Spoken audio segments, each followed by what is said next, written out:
चलिए अब खबरों को विस्तार से जानते हैं। कांग्रेस पार्षदों की बाड़ेबंदी। जयपुर निगमों के कांग्रेस पार्षदों की बाड़ेबंदी होगी। 10 नवंबर तक बाड़ेबंदी में रहेंगे कांग्रेस पार्षद। होटल सुकून में रहेंगे सभी कांग्रेस पार्षद। मेयर उम्मीदवारों का कल होगा चयन। तो आपको बता दें कि बाड़ेबंदी को लेकर के कांग्रेस भी अब आगे है और बता दें कि होटल सुकून में सभी कांग्रेस पार्षदों को रखा गया है और मेयर उम्मीदवारों का कल चयन होगा। तो जयपुर निगमों के कांग्रेस पार्षदों की बाड़ेबंदी और 10 नवंबर तक बाड़ेबंदी में रहेंगे कांग्रेस पार्षद। साथ ही साथ होटल सुकून में रहेंगे सभी कांग्रेस पार्षद। जयपुर के ग्रेटर और हेरिटेज नगर निगम के नतीजे आने के बाद हेरिटेज नगर निगम में कांग्रेस का बोर्ड बनना तय हो गया है, लेकिन इस बीच कांग्रेस अपने पार्षदों को लेकर बाड़ेबंदी करने जा रही है। बाड़ेबंदी से पहले कांग्रेस ने अपने विधायकों के परिवहन मंत्री प्रताप सिंह खाचरियावास के बंगले पर बैठक बुलाई है और इस बैठक के बाद इन विधायकों को शकुन होटल ले जाया जा रहा है। आप देख सकते हैं इन सब बैठक में जो पार्षद हैं जीते हुए, हेरिटेज और ग्रेटर दोनों के ये पार्षद यहाँ पर इनकी बैठक बुलाई गई है। जयपुर के पांचों जो विधानसभा क्षेत्र हैं ग्रेटर में आने वाले, उनके विधायक सरकारी मुख्य सचेतक महेश जोशी, अमीन खान, आमेर से प्रत्याशी रहे प्रशांत शर्मा और आदर्श नगर से विधायक रफी खान, ये सब विधायक और वरिष्ठ नेता यहाँ पर मौजूद हैं और इन पार्षदों को यहाँ पर रणनीतिक बैठक में बुलाया गया है। इसके बाद मेयर का जो चुनाव होगा उसकी रणनीति भी तय करने के लिए इससे पहले बैठक बुलाई गई थी। आगे 1-2 दिन में ये तय हो जाएगा कि कांग्रेस किसको मेयर का उम्मीदवार बनाना चाह रही है, लेकिन इस बीच इससे पहले यह रणनीति तय करके और आज होटल शकुन में इनको ले जाकर के बाड़ेबंदी के लिए रखा जाएगा। आगे इस बात की संभावना है कि 10 तारीख तक इन पार्षदों को बाड़ेबंदी में रखा जाएगा। हालांकि बीजेपी ने पहले से बाड़ेबंदी कर रखी है, लेकिन सबसे ज्यादा उत्सुकता इस बात को लेकर के है कि हेरिटेज में पार्टी किसको मेयर का कैंडिडेट बनाती है। कैमरा पर्सन विजेंद्र जायसवाल के साथ गोवर्धन चौधरी, न्यूज 18 जयपुर। उधर शहरी सरकार के रण में गहलोत कार्ड चला। कांग्रेस के हाथ को जनता का भरोसा मिला है। 2 निगमों में कांग्रेस ने क्लियर बोर्ड बनाया है, तो वहीं 2 निगमों में कांग्रेस निर्दलियों के साथ मिलकर बोर्ड बना सकती है।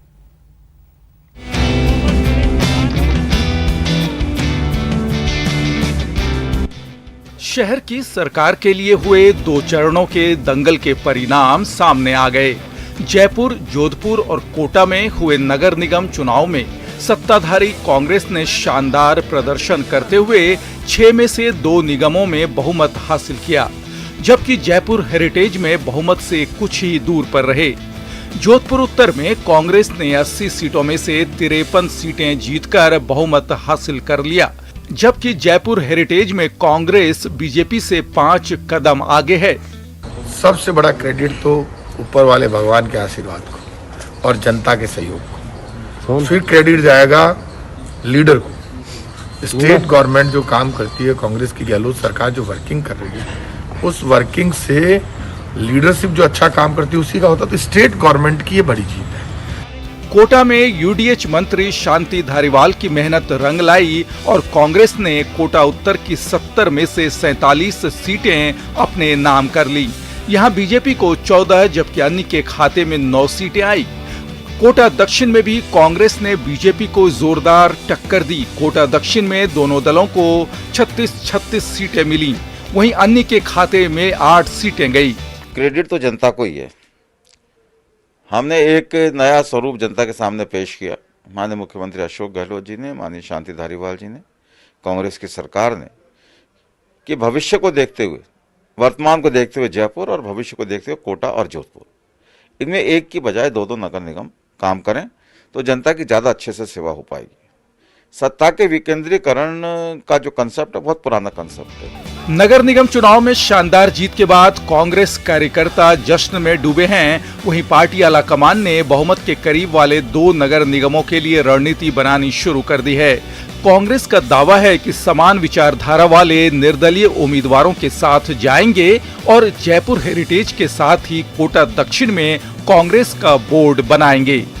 Bureau report, news 18 Rajasthan. उधर नगर निगम चुनाव के नतीजों पर पीसीसी चीफ डोटासरा ने खुशी जताई। उन्होंने कहा कि निगम के परिणाम बेहद सुखद हैं। जनता ने 2 साल के सुशासन पर मुहर लगाई है।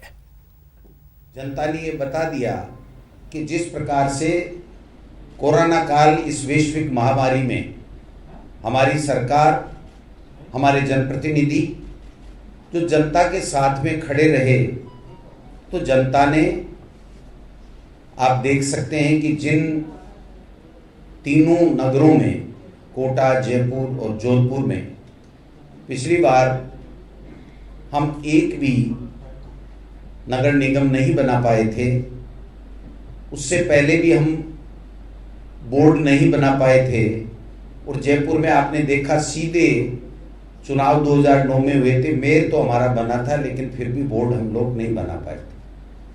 आज मुझे बताते हुए खुशी है कि हम लोग जयपुर हेरिटेज में बहुमत के साथ में सरकार बना रहे हैं। जो निर्दलीय 11 से अधिक आए हैं, वो हमारी पार्टी की आइडियोलॉजी के हैं। उधर नगर निगम चुनाव में बीजेपी 2 निगम बचाने में कामयाब रही, जबकि 2 निगमों में निर्दलियों के सहारे है।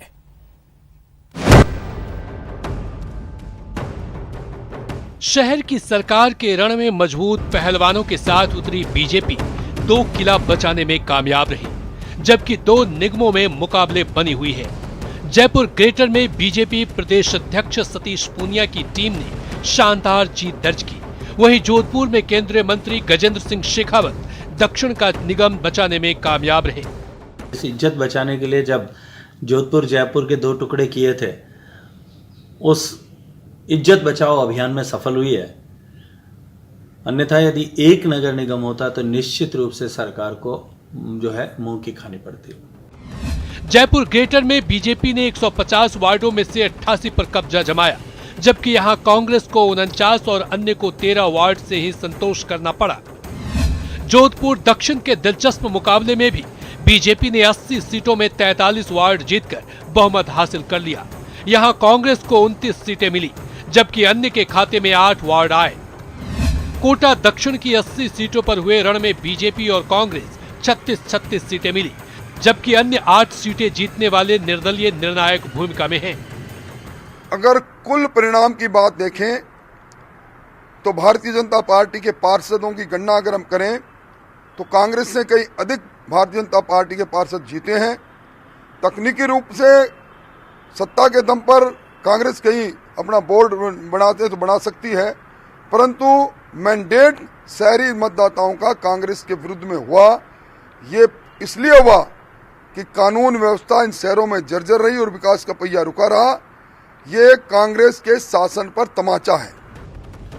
2 निगमों में जहां बीजेपी अकेले दम पर बोर्ड बनाने जा रही है, वहीं 2 निगमों में निर्दलियों के सहारे है। बीजेपी का दावा है कि ज्यादा निर्दलीय पार्टी से बगावत कर चुनाव जीते हैं, लिहाजा जल्द ही उनकी घर वापसी कराकर जयपुर हेरिटेज और कोटा दक्षिण में मजबूत बोर्ड बनाया जाएगा। Bureau report, news 18। और रुकेंगे यहां पर एक छोटे से ब्रेक के लिए, लेकिन ब्रेक के बाद बात करेंगे गुर्जर आंदोलन की।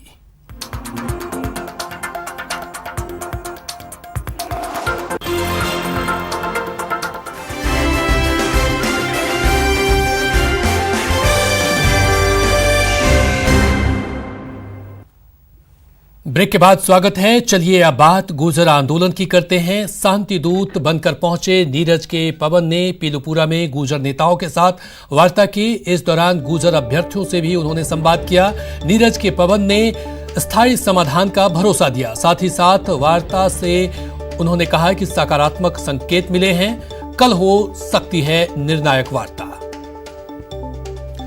तो पीलोपुरा में गुर्जर नेताओं से वार्ता जारी है। नीरज के पवन वार्ता कर रहे हैं। गुर्जर नेताओं से उन्होंने संवाद किया और नीरज के पवन ने कहा कि स्थायी समाधान का उन्होंने भरोसा दिया। वार्ता से मिले सकारात्मक संदेश। उन्होंने कहा कि कल हो सकती है निर्णायक वार्ता।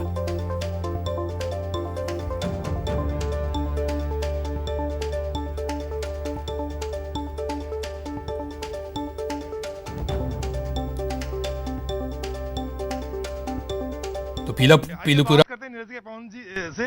नीरज के पवन क्या लेकर के आए, पिटारे में क्या है आपके पास जिसकी वजह से आप इतने आत्मविश्वास से लबरेज दिखाई दे रहे हैं?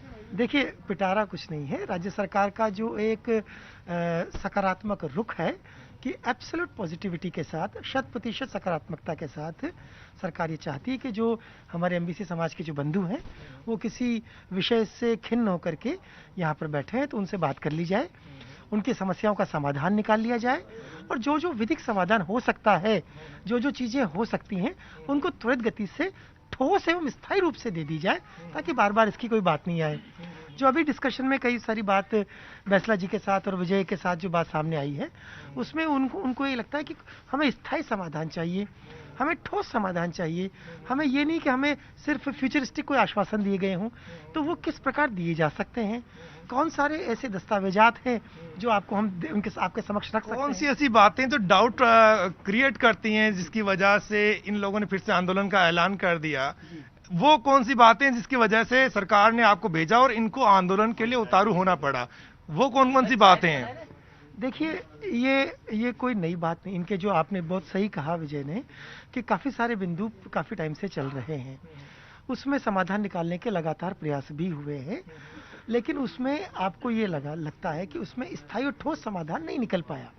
तो ऐसी स्थिति में अब चूंकि जब आप व्यथित होकर के यहाँ पर बैठे हैं तो आपको ऐसे कौन से दस्तावेजात हम दे सकते हैं जो सरकार की ओर से ये स्पष्ट करें कि हाँ 5% आरक्षण इन भर्तियों में इनको मिला है, जिनमें नहीं मिला है, जैसे कि अभी ये रीट के अभ्यर्थी सामने बैठे हैं, इनके कुछ अपने बिंदु हैं, इनको नहीं मिला है तो ये कह रहे हैं कि हमें मिलना चाहिए था।